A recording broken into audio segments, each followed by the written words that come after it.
Olá, sejam muito bem-vindos ao PS Cast. E hoje nós temos uma convidada muito especial. Geralmente ela é entrevista, mas hoje vamos mudar um pouquinho o formato. Paula Salgado, seja muito bem-vinda ao PS Cast. Obrigada. A Paula, ela é CEO do PS Contrata e vamos bater um papo aqui sobre muitos assuntos interessantes do mundo corporativo, né, Paula? Antes de iniciarmos o nosso bate-papo, eu queria que você contasse um pouquinho sobre você, sobre a sua trajetória. Me conta um pouquinho. Deise, obrigada. Engraçado, né? Eu falei, tá do outro lado, né? Sempre sou eu que tô desse lado aí. Então eu tô um pouco, olha, vamos ver como é que vai ser. Mas obrigada pela disponibilidade da gente fazer esse PScast. E contando um pouco da trajetória, né? Eu já contei isso em vários outros momentos que eu estive com outros clientes, mas eu nasci na psicologia, né? Então meu trabalho começou mesmo como psicóloga, mas eu sempre tive a certeza que eu queria trabalhar com empresas, sempre. E lá atrás a gente tinha aquele sonho de menina que você usa. É tão interessante, né? Que eu queria usar aquela saia com aquele salto alto. Eu penso, gente, hoje eu trabalho de saia e tênis. E eu converso com as mesmas pessoas que eu queria, né? Então o mundo vai girando assim. E então veio a psicologia, veio os negócios e eu me encontrei realmente nos processos de recrutamento. Durante toda a minha trajetória de faculdade, né, eu sempre tive esse pé no recrutamento, mas eu tinha sempre esse lugar de gestão de pessoas. Eu gosto, né? Psicologia, a gente gosta de gente. Sim. E a gente realmente gosta, a gente tem um interesse. Eu sou fascinada pelas pessoas e pelas histórias que as pessoas contam. E quando eu tentei ser essa consultora, que eu era uma menina achando que eu seria uma excepcional consultora, eu comecei a entender que eu precisava de ser muito boa em alguma coisa. Uhum. E a gente foi vendo muitos resultados no que tangia a contratar. Então, eu comecei na indústria, eu contratava, fazia cargos e salário, fazia um pouquinho de um tanto de coisa, mas eu entendi que aonde eu mais dava resultados, entregava realmente um grande diferencial, era na hora de contratar. Entendi. E muito, porque apesar de eu ser uma consultora, quando você está iniciando, você se chama de consultora, mas você está dentro do negócio. Então, eu vivi essas indústrias. E a gente começou a entender que chegou um ponto que os gestores, eles decidiam comigo. Eles não decidiam sozinhos, ou eu decidia sozinha. Então, eu comecei a entender a importância desse lugar de eu tenho que estar junto com eles e essa decisão tem que ser de todos nós. Não é só minha enquanto RH, mas também não é só deles enquanto gestores, porque tem uma parte que cabe a mim, de conhecimento, e tem uma parte que cabe a eles. E, ao mesmo tempo, todos nós sabemos do negócio. E foi onde a PS começou, passou por vários ciclos, e esse ano a gente encerra um grande ciclo, né? Eu falo que a gente estava numa reunião ontem de fechamento do planejamento do ano que vem, e falei, olha, tudo que a gente trabalhou, que a gente planejou hoje, eu falo que a gente conquistou. E a vinda da nova marca, o rebranding, conta tudo isso. E agora a gente tem essa responsabilidade, para mim acho que a palavra é essa, de entregar essa marca verdadeiramente para o mercado e para aquilo que a gente acredita. Então a gente fez isso tudo dentro de casa e agora a gente está cada vez mais se posicionando para o mercado entender aonde a PS agora está atuando e agora o que ela realmente está entregando. Perfeito, Paula. Bom, para iniciarmos o nosso bate-papo, para falarmos sobre liderança, sobre contratação, os desafios que eu imagino que sejam muitos. Imensos. Muitos. E só pior. E principalmente hoje eu percebo uma mudança no mercado, de perfil de profissionais, entre outros. Então vamos iniciar a nossa conversa. Paula, do ponto de vista de estratégia, qual que é o principal sinal de que uma empresa está crescendo mais rápido do que a liderança que ela tem? Eu acho que primeiro quando o CEO volta a tomar todas as decisões. Né? Toda empresa, quando ela começa, ela sempre vai ser o top-down, assim, as decisões. E quando você começa a crescer, você vai trazendo lideranças para dividir essas decisões e muitas vezes para eles decidirem. Afinal de contas, são eles que estão na operação, são eles que conhecem o time, são eles que conhecem a estratégia da área deles. E aí, quando o CEO começa a ser convocado a tomar novamente essas decisões, então ele está em todas as decisões, e eu digo todas, das macros e mais estratégicas à micro, é uma certeza de que a empresa cresceu e essa liderança não cresceu ao ponto que a empresa está precisando. Agora, o que eu acho disso tudo, que o que acontece é que esse CEO volta e eles começam a tomar decisões muito rápidas. Então, é uma pessoa que ele sempre soube fazer aquele negócio. Ele fez aquele negócio crescer. E ele volta e ele vai tomando decisões nos insights, na subjetividade, na necessidade, porque quando é convocado já tem coisa preocupante acontecendo. Sim. E essas decisões para o futuro elas podem ser muito perigosas. Mas o que eu também percebo, porque quando a gente fala isso tudo, normalmente os CEOs, os empresários falam, pois é, a minha liderança não está dando conta de me acompanhar. Mas sempre me fica a pergunta de, ela foi treinada para te acompanhar? Uhum. Porque às vezes a gente contrata esse gestor e a gente deixa ele trabalhar. A gente não está preocupando em desenvolvê-lo. A gente contrata um programa, faz aquele programa de desenvolvimento de liderança uma vez por ano, mas a gente não está numa preocupação constante que essa liderança se desenvolva à medida que o negócio está precisando. Entendi. Ele se desenvolve enquanto o negócio está desenvolvendo. Mas eu preciso de uma liderança que ela esteja pronta para o próximo passo, não para agora. Entendi. E você acha que dentro disso tem uma dificuldade da pessoa conseguir passar o bastão para o outro delegar? Você Tem uma fala dificuldade? o líder ou o CEO? Os líderes? Sim, o do CEO para os Muito. líderes tem talvez Tem. um apego, digamos Às vezes assim? as informações estão todas na cabeça dele, a estratégia está toda na cabeça dele. E a liderança está acompanhando o crescimento. Mas às vezes ele está com uma visão, uma percepção de 5 anos que não está sendo dividida com todo mundo. Ela pode ser dividida enquanto ideias, mas não enquanto estratégia de negócio. Uhum. Né? Muitas vezes o CEO ele vai para o mercado, ele vai desenvolver, ele entrega isso para dentro e fala, olha, faz acontecer. Então eu acho que isso sim acontece, mas existe uma outra questão. Esse líder que não está sendo desenvolvido, né, e muitas vezes ele só vai acompanhando o crescimento do negócio, e não é por falta de competência. Para mim não é falta de talento ou competência. Às vezes não acontece, não existe uma cultura do crescimento, do aprendizado constante. E aí ele também não faz pessoas para passagem de bastão. Uhum. Se ele tem um CEO que não atua culturalmente no desenvolvimento constante, e eu não estou dizendo que é o CEO que vai desenvolvê-lo, mas a cultura do negócio. Se ela não tem uma cultura de desenvolvimento das suas lideranças, as lideranças não vão desenvolver outras lideranças. Então isso vai sempre ficar na mão das mesmas pessoas. E aí o que acontece? Se esse gestor sai ou se ele para de ser funcional, o projeto para inteiro. Uhum. Né? Então eu acho que sim, existe isso e para mim é uma questão de cultura. Eu acho que não é, às vezes as pessoas falam muito de medo, né? Você escuta muito, os CEOs têm medo de... Eu não acho que é, de verdade, eu acho que é uma questão de cultura. A gente veio de uma cultura anterior do chefe, dessa posição muito, você tá ali, nem tudo você tem que dividir, né? As pessoas têm que saber fazer o que você pediu, elas têm que entender o que você pediu. Mas o mundo mudou demais. E aí eu acho que às vezes a gente tem uma questão dessa cultura. Entendi. A cultura organizacional é um desafio. Ela é a estratégia do negócio. Por mais que, né, eu sei que todo mundo fala de cultura e tem ficado cada vez mais bonito falar de cultura, né? Os guardiões da cultura. Mas a cultura, ela realmente mina o negócio. A gente está vivendo isso com um cliente nosso, em que uma das sócias, né, me chamou e falei, olha, deixa eu conversar com seus gestores, com seus coordenadores, deixa eu entender se essa dor. E os coordenadores não têm a mesma dor que ela. Eu falei, olha, a gente tem uma questão, não existe uma cultura.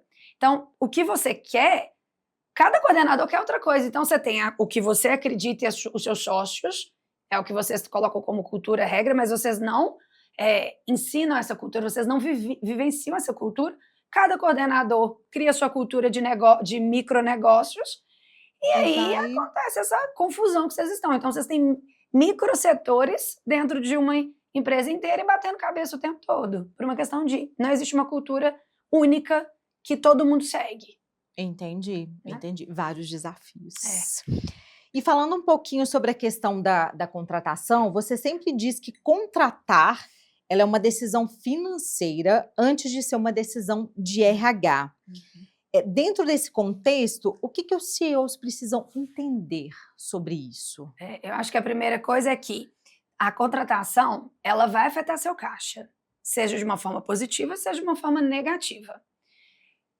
Quando eu digo isso, porque se você consegue fazer uma contratação estratégica muito bem feita, em que você consegue colocar uma pessoa que ela vai dar resultado não somente hoje, mas para a estratégia de negócio de longo prazo, isso melhora sua receita, sua margem, diminui seus custos, melhora a motivação da empresa, melhora a produtividade, isso tudo acontece. Então, isso afeta diretamente o seu caixa, diretamente. O que essas pessoas desenvolvem ali vai dizer sobre o que a sua empresa consegue, né, lucrar e etc.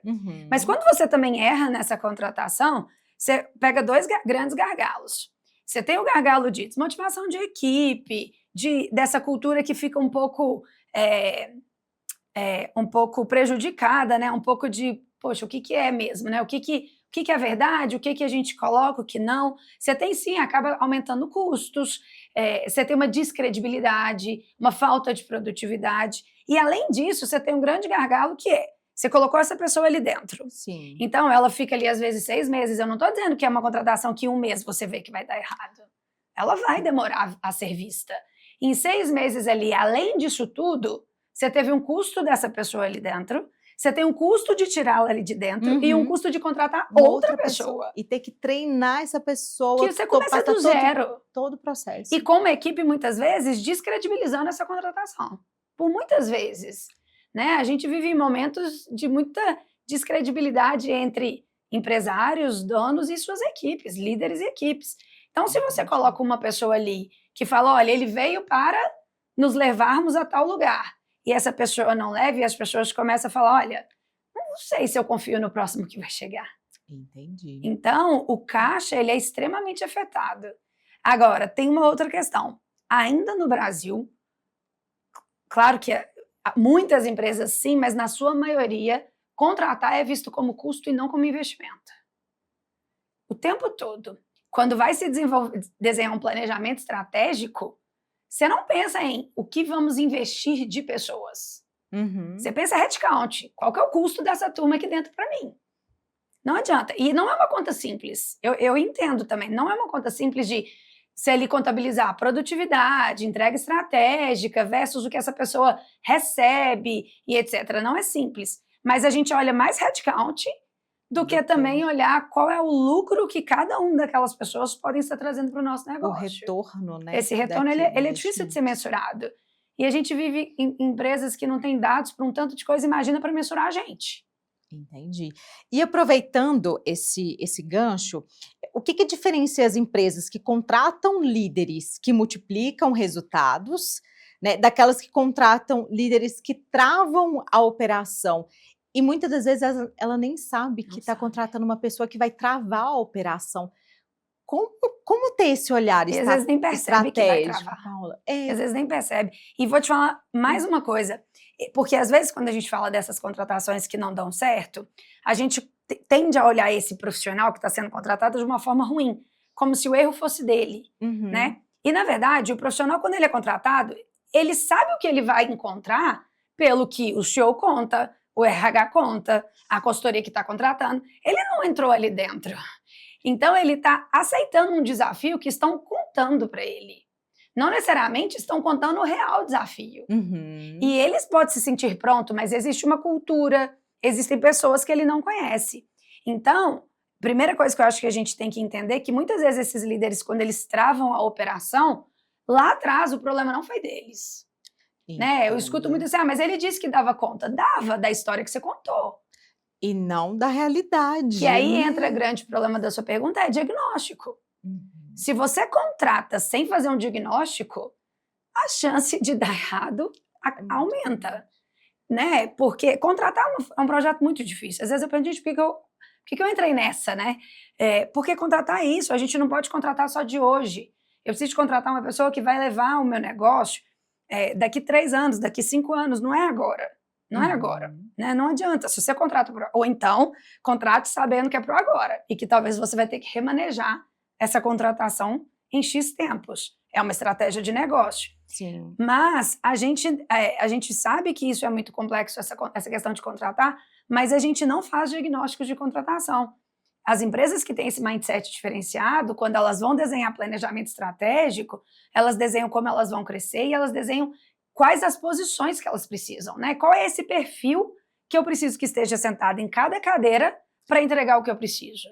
Depois disso desenhado, ele começa a olhar, eu tenho dentro de casa? E se eu tenho dentro de casa, o que essa pessoa ainda precisa ser desenvolvida? Não, não tenho, preciso contratar. Quem é esse profissional? E quem eu não digo de cargo ou função. Estou dizendo de skills mesmo, sejam as hards, as softs, enfim. Mas o que esse profissional precisa ter? Mas ainda entender que na hora que ele entra, ele precisa ser desenvolvido para. Né? Então, para mim, eu acho que tem a questão do diagnóstico e uma questão de um onboard muito bem feito. As empresas fazem um onboard de 2 semanas, 3 semanas. Gente, o onboard é o tempo que você precisa que essa pessoa esteja preparada para começar a dar as grandes entregas para o negócio.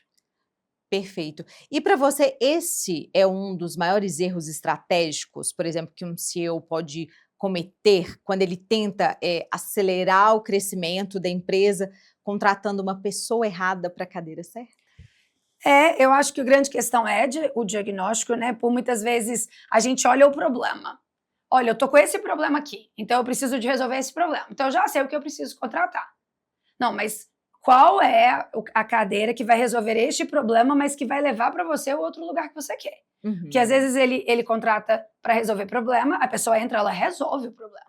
Ok. Mas aí daqui a pouco você fala, mas ela não tá levando para onde eu queria. Olha, mas seu diagnóstico foi para ela resolver um problema. Não foi para ela ser o que você precisa. Então, sim, e a gente vê ainda essa questão de contratar uma questão de urgência, né? A gente contrata para resolver um problema que já está batendo. A gente não contrata com a estratégia, ainda na sua maioria das vezes. Então, eu brinco que ontem até discutindo esse planejamento e a pessoa perguntou, qual que é o prazo aí de uma contratação? Eu falei, olha, depende. Meu cliente quer em 20 dias. Né? Mas a gente bate muito firme nisso aqui, que em 20 dias eu não vou trazer o profissional que ele quer. Não é assim que as coisas funcionam. Mas normalmente quando o CEO principalmente olha para uma contratação, ela já está muito urgente. E ela já virou um problema. E é isso, né? Quando você tem problema, você quer resolver. Sim. Na maior agilidade que você puder. Né? O empreendedor brasileiro é assim. Eu preciso resolver. Eu vivo para resolver problemas. Mas por muitas vezes, se você não diagnostica, você só cobre um problema e daqui X meses você tem um problema maior. E mais uma vez eu acho importante, Daisy, não é sobre o profissional. Às vezes as pessoas contratam excepcionais talentos. Mas um talento que não se adequa à cultura ou que não tem a ver com o que ele quer de futuro. Né? Às vezes a gente vende o projeto e a gente esquece de entender o que esse outro no fundo quer. Então, quando isso não casa, você pode contratar o maior talento. Você viu empresa X aí fazendo isso há anos atrás, contratando os maiores caras do mercado e faliu. Né? Então, o talento, ele só é real talento quando ele é colocado na posição certa. Que diz dele, diz da empresa e do momento que todo mundo está vivendo. Perfeito, perfeito. Gente, quantas informações importantes, quantos detalhes, né, dentro de um negócio, de uma contratação. Uma contratação ela é muito estratégica, né? Ela precisa de parar de ser uma discussão de um processo do RH. Para mim, contratar é um problema de negócio, é uma estratégia de negócio.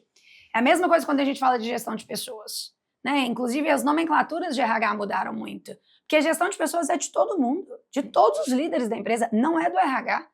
O RH ele é um facilitador, ele é quem dá as ferramentas, é quem ajuda, ele tem N funções. Mas contratar também não é função só do RH.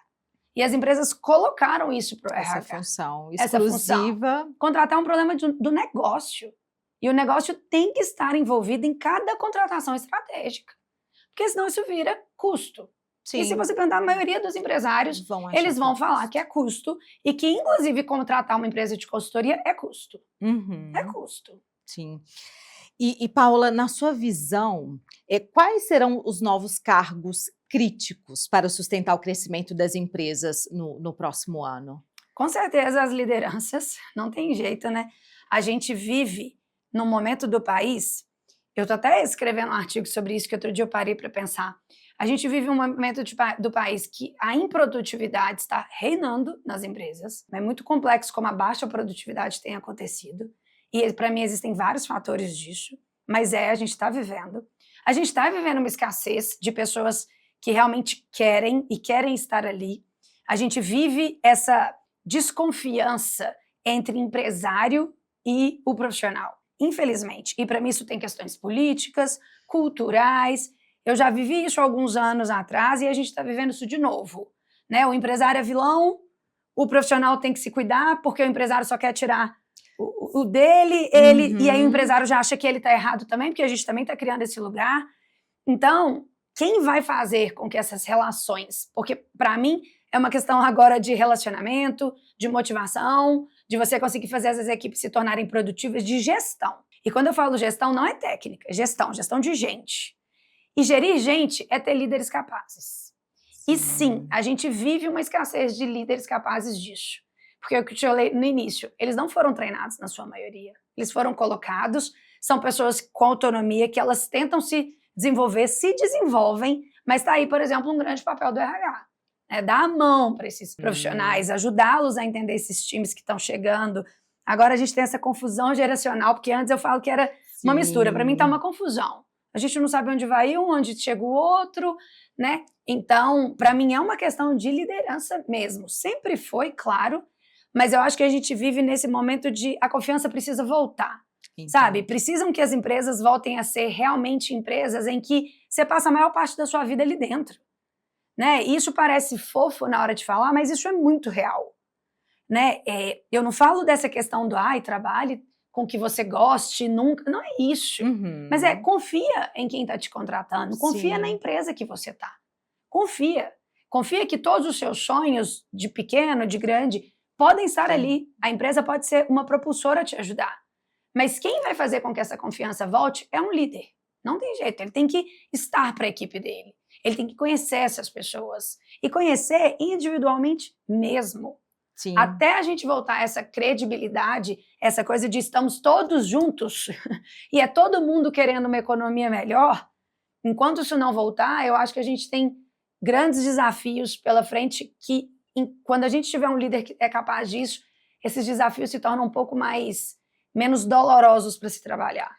Perfeito. Essa seria uma orientação prática para os CEOs que vão contratar posições críticas em 2026? Ou você indicaria até uma outra orientação também? Não, eu acho que talvez a gente olhar realmente as pessoas que a gente está contratando e esquecer o que elas fizeram. A gente sempre falou sobre isso, né? Currículo, mas não é sobre isso. Estava pensando em alguns casos e não adianta, a gente ainda a gente vive ainda momentos que o que você fez importa mais do que você é capaz de me entregar. Entende? Assim, a gente ainda olha o que você fez. A gente faz questionamentos muito mais sobre o que você entregou aqui, sobre a sua capacidade de entregar mais. E é aí que entra o que eu te falo de um bom RH, uma boa empresa de recrutamento, para entender a capacidade, a vontade, acho que vontade, o querer dessa pessoa, desse gestor, desse líder, fazer aquilo ali acontecer. Então, os CEOs perguntarem menos o que você fez e entender mais sobre essa pessoa que está entrando para o seu negócio. Né? Qual é a perspectiva? O que essa pessoa pode me entregar aqui dentro? O que ela pensa? O que ela pensa, né? O que as nossas ideias, o que a nossa cultura se une? E por mais que na hora de trazer a vaga, né? Vamos colocar o empresário, traz a vaga, ele traz muito essas skills comportamentais, mas não adianta, as decisões, na maioria das vezes, é baseado no que a pessoa conseguiu entregar até hoje. Não tem jeito, né? A gente estava fazendo uma vaga agora, e aí, eu e com o time, né? Esse gestor falou assim, olha, para mim é ele, porque todos têm um conhecimento muito grande, mas ele é o que mais quer. E ele é o que menos conhece em relação aos outros. Ele tem um enorme conhecimento, mas ele ainda não é o mais pronto. Mas eu tô vendo que ele quer. E aí, quando chegou na mão do CFO, não, eu quero o outro, porque o outro já passou por isso, que eu vou ter aqui. Falei, mas talvez ele não quer tanto quanto o outro quer. Sim. E quando a gente quer, a gente acelera o processo. Então, eu acho que sim. Eu acho que o CEO tem que voltar a escutar essas pessoas que eles estão trazendo, mas as pessoas, né? A gente escuta a entrega desse profissional. E aí, uma mudança de olhar, né? De comportamento. Mas eu não sei quanto tempo a gente consegue, porque é isso, né? Eles têm que voltar para essas contratações. Eles precisam estar perto. E estar perto não é cobrando o RH, mas é tomando decisões junto. né? Tomando decisões. Não, eu só vou entrevistar o que o RH gostou. Eu tenho um outro cliente, na verdade ele trabalha para uma empresa e aí ele está sendo contratado para uma outra, e aí é uma multinacional, e aí ele passou por umas 5 pessoas. Então assim, enquanto o RH, ele passou por 2 vezes. Então assim, olha, eu garanti que ele tem o que eu preciso, eu garanti a cultura, eu garanti isso tudo. Agora, as pessoas têm que conhecê-lo. Então passou por VP de RH, VP da área, o CEO, o CFO, ele conheceu umas 5 pessoas. E eu lembro que ele falou assim, não, mas que processo moroso. Eu falei, não, que oportunidade que você está tendo de conhecer ainda mais o negócio por 5 olhares totalmente diferentes. E que bom que eles estão gastando tempo para realmente conhecer a pessoa que vai sentar numa cadeira tão estratégica. Falei com ele, então não tá moroso. A gente precisa entender que isso é uma decisão completamente estratégica. E a gente tem que errar o mínimo que a gente puder.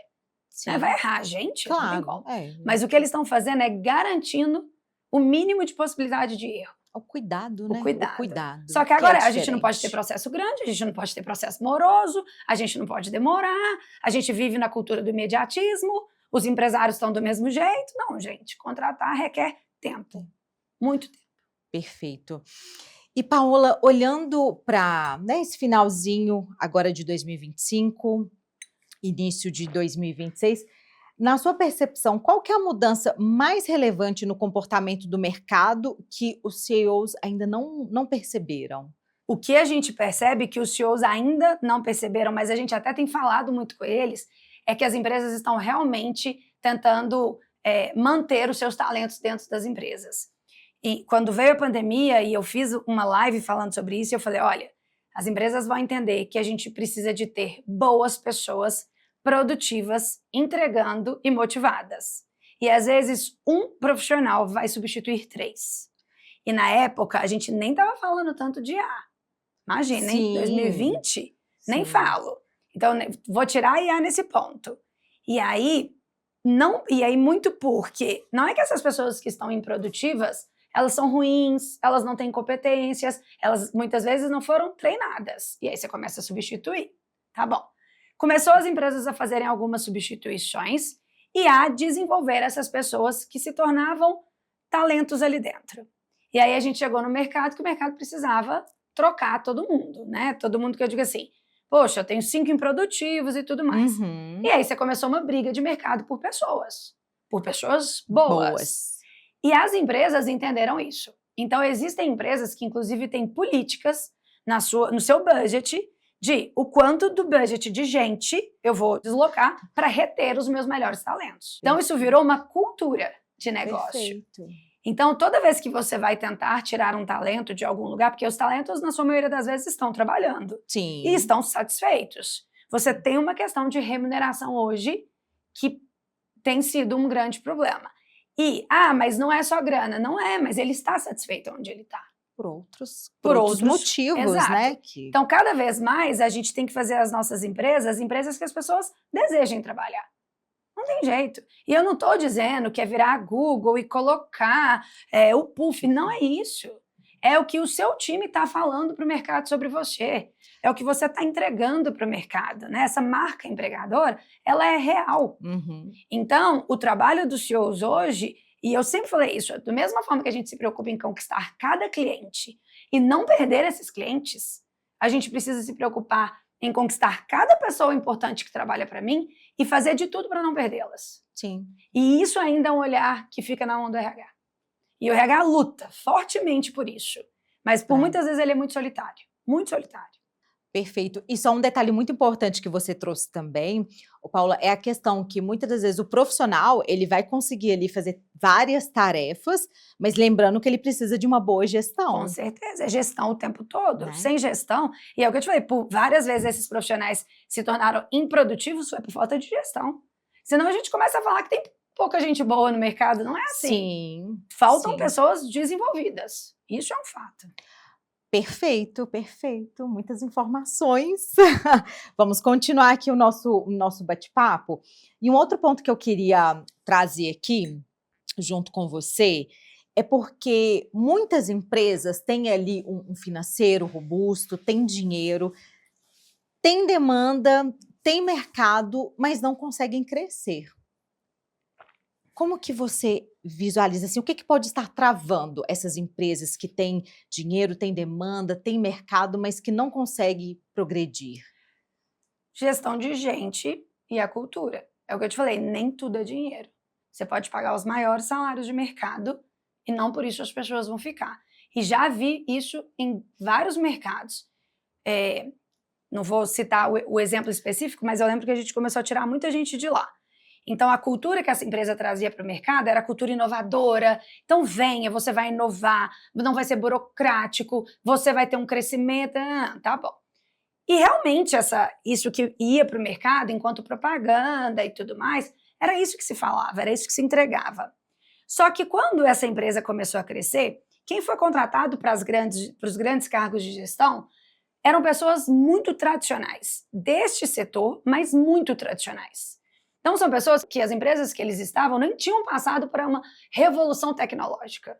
Eles estavam sentando numa empresa que estava 100% tecnológica.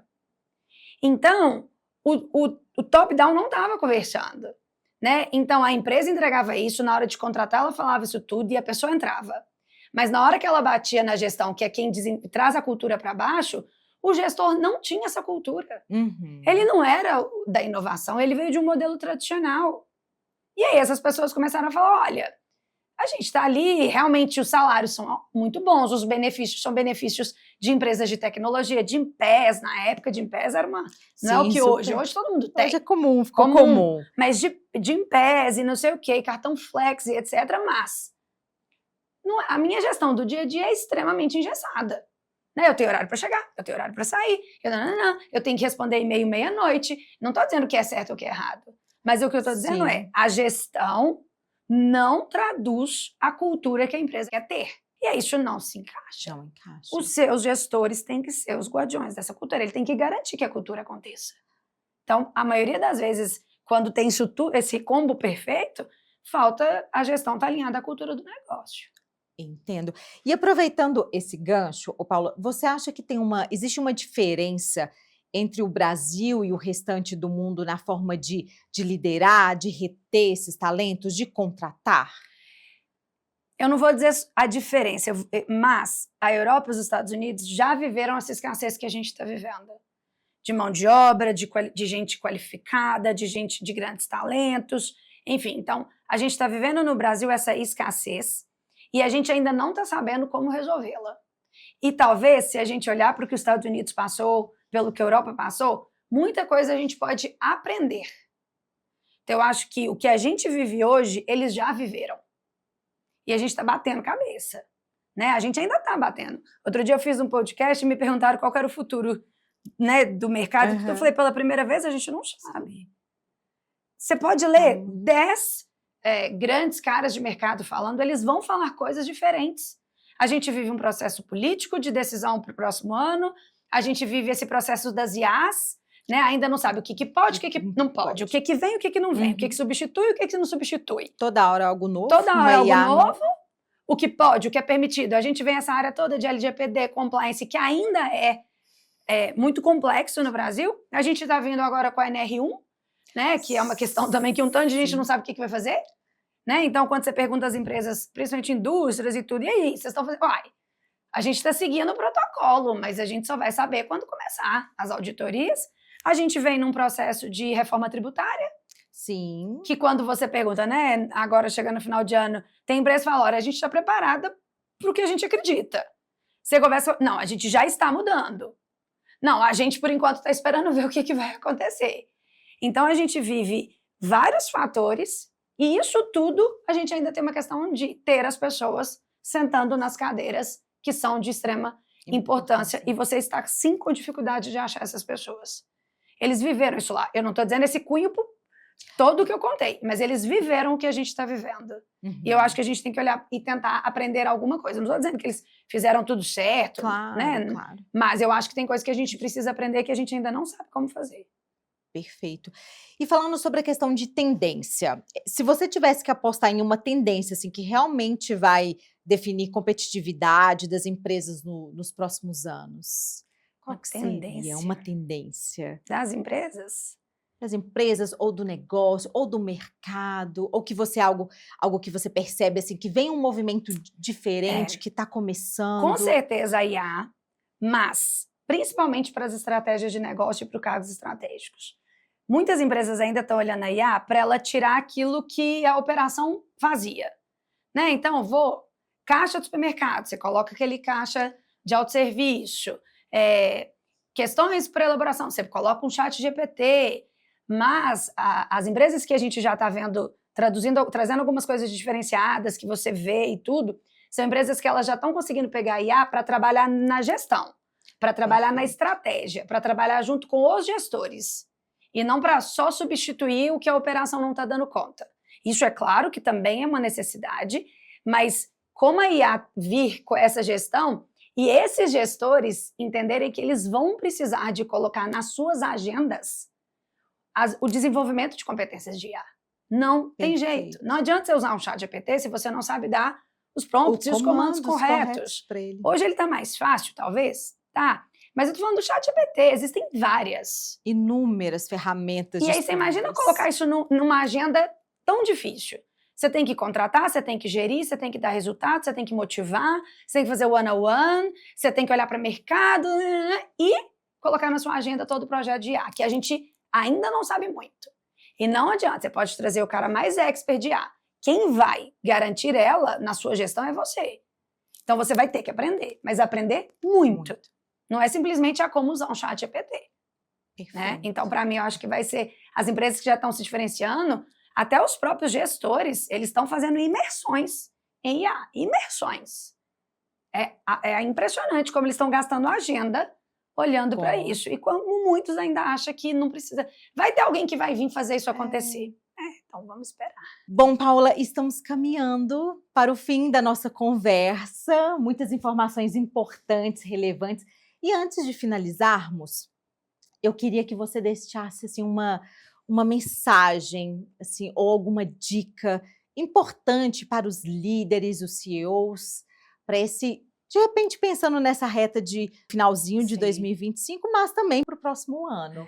Eu acho que assim, como eu disse, né, a gente ainda não sabe um tanto de coisa que vai acontecer, inclusive o ano que vem. Todo ano de decisões políticas é um ano que às vezes você não tem grandes investimentos, está todo mundo ainda não vamos investir tanto em contratar, a gente vive isso, né? A empresa segura o máximo que ela pode, até entender o que vai ser, quem vai entrar, qual vai ser a tendência, o que o mercado está olhando para o Brasil. Então a gente vai viver um ano de ainda mais incertezas, de uma ansiedade, sim, principalmente do empresário, né? A gente vive isso, a gente sabe disso, então é um ano dessa ansiedade de grandes decisões, que podem elevá-los a uma credibilidade ou, olha, eu preciso segurar e entender para onde a gente vai. Uhum.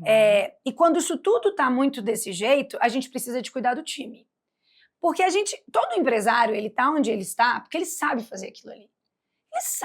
Ele sabe ser estratégico, ele sabe vender o produto que ele desenvolveu, ele sabe do cliente dele, ele cresceu nisso. Né? Ele cresceu sendo a pessoa que sabia fazer.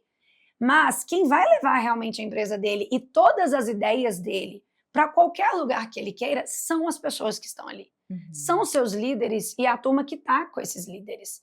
Então, nesse momento de tanta incerteza, a gente precisa de gastar tempo com gente. As agendas precisam ser sobre isso.